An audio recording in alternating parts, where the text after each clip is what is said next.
Welcome to another irregular show. I am the host with the most, aka Sleepy Melbourne, in the building, and we are here for chapter 638 of Tower of God. And we start off right where we left off. But before we get into that, you know what we got to do: like, comment, and subscribe below. There is so much to happen in this chapter. One of my commenters said that Baam was going to join the Lopai Bay family. And I just would like to know, how did you know? How did you know? But anyway, we'll get to that. Chapter starts off right where we left off with Gustang and Baam having a little bit of a back and forth, where Gustang is saying, hey, your mom tried to stop me. Didn't work out so well for her. Probably not going to work out too well for you. And Baam is like, I'm still going to give it the what's for, because I think what you're doing is foolish, and I don't intend to allow Belier to have both chess pieces, so I'm going to go and stop him. This leads into a confrontation, and what is that confrontation? Well, Gustang sets Baam on fire, and he references the conflict that Baam had with Dumas, saying, didn't you learn anything?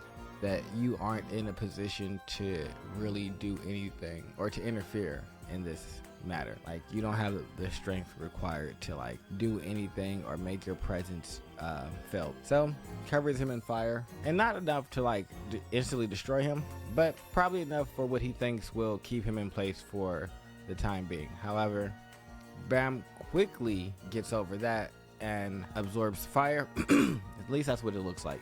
So Baam is standing up again, and he's like, no, you're not letting him get away. You're not going to leave the fate of the 10 great families inside of his hands. I'm not with that. And Baam doesn't really have an issue with the 10 great families. Like, that's Fug's thing. Baam really just wants to get his friends back and like continue up the tower with his friends and see what like that holds and like reach the top of the tower. So I can understand why he doesn't necessarily seem to have like animosity towards the 10 great families. That isn't his burden to bear. That is more of the Fug burden to bear, and V, who is inside of him.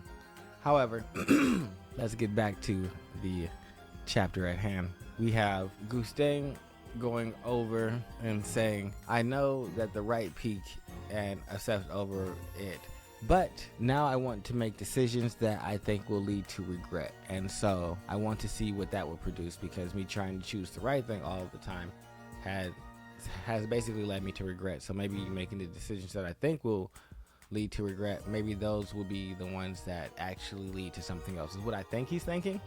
Doesn't say that last part, but he says, decisions those I've started to burn like cigarettes.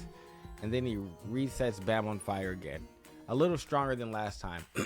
Baam does not get up this time. However, doesn't need to, because Traumerei is there. Traumerei erases the fire around Baam using his barrier, and him and Valhalla have appeared after smashing through all of Gustang's creations. And they basically have a short exchange where this is where Traumerei propositions Baam, saying, hey, I don't want Belier to get through, and I need someone to be able to stop him.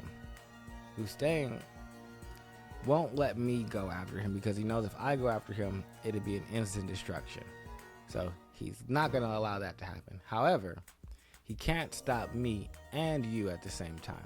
So I will bring this girl back to life and allow both of y'all to escape to go after Belier, but I need you to join my family temporarily.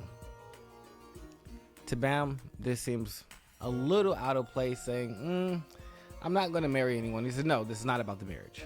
This is about us stopping Gustang, and basically if you switch sides and get both chess pieces, then you now have a right to enter the grand match as well, and all of us can start the grand match, which is what this is ultimately supposed to be about. Gustang versus Traumerei in the grand match, not all of this debauchery that Belier has started. So Baam molds it over, saying, hey, what happens if I just discard both chess pieces? Do you trust me? Traumerei is like, no, I don't trust anybody, but I rather someone qualified have the chess pieces than that unqualified pest. Speaking of Belier. And I agree, because fuck Belair. I hate him so much. And Enkidu was a bitch. Belair is a bitch. I'm on the fence with Traumerei. Like, he do some things that like I don't like, and if he's the reason that Mace is dead, then fuck him as well. But it's like Gustang is also tripping. It's like none of them are making really decisions that make the most sense. And it's like Baam is having to make the best worst decision, and so he's like, there's no good decisions to be made, only smart decisions. And so Bam's trying to make the smartest decisions that are available to him, and that turns out to be going ahead and becoming part of the low buy pay family, which once he agrees to do that, Traumerei heals Dorsey, and her and Baam proceed to try and escape. However, Dorsey cannot activate Bong Bong because Gustang is, I guess, stopping it somehow. Maybe sensu pressure, but he is not allowing her to activate her Bong Bong.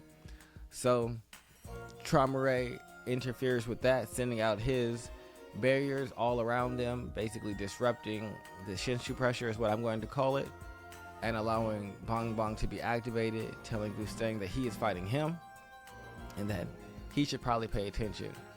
He has Valhalla allow and help the two to escape as well. And so they are able to get to where Enkidu is, aka Belair. And that is the most important thing, because fuck him.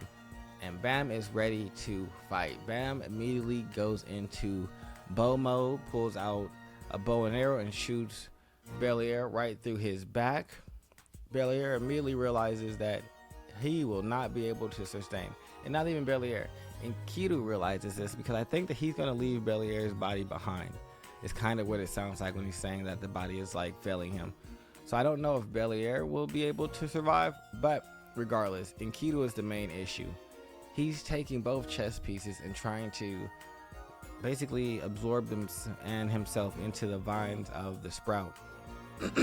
Now, this is an issue because the sprout is huge, and we don't need him just sliming around all over the place in the sprout not being able to like really be stopped, because once he's in the sprout, I think it'd be much harder to like get him out.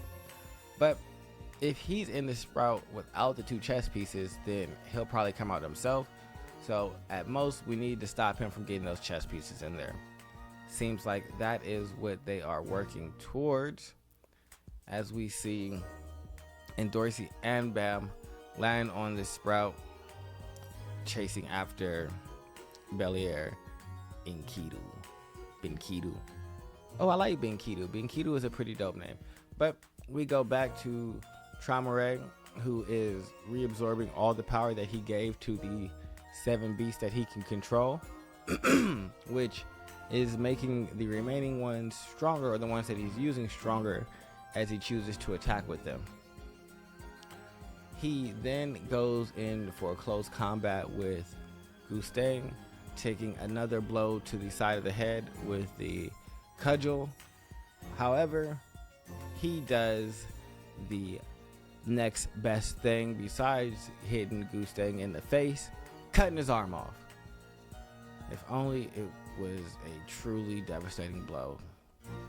Gustang's arm that had the book in it has been severed from his body. However, he is still able to manipulate that arm and open the book and summon a great seraphim. And that is the end of the chapter. We don't really see the seraphim. It looks like it's either coming through a gate, or it's the giant skull thing with the golden eyes and a big black mouth. Not exactly sure if it's going to come through that gate or that's what it is.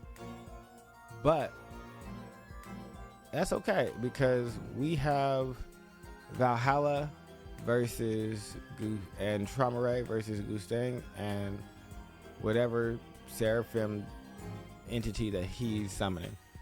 I'm gonna put my money on, well, they can't kill each other, so this is ultimately probably going to be a stalemate, but I think Baam is going to be able to stop Belair and enter the grand match, which is the most important thing. I do want to see that happen, and I do want to see like Traumerei ultimately fail, just so that the war can get started and we can kind of move forward and see some more of the 10 great family heads become active. Like, we've not seen very many of them. Maybe 4 or 5 of them like actively doing things. We haven't seen White's father do too much. We haven't seen Coon's father do too much. We've seen them in the story, but in terms of like them being engaged, we haven't really seen them do too much. We saw a few. The Yenon family had in the flashback as well, but again, not doing too much. I'd like to see them get active and some of the other family heads become active now that the balance of power is shifting and one of them is gone. So other than that, make sure you guys like, subscribe, comment below. This has been the regular Sleepy Melbourne here. I'm out.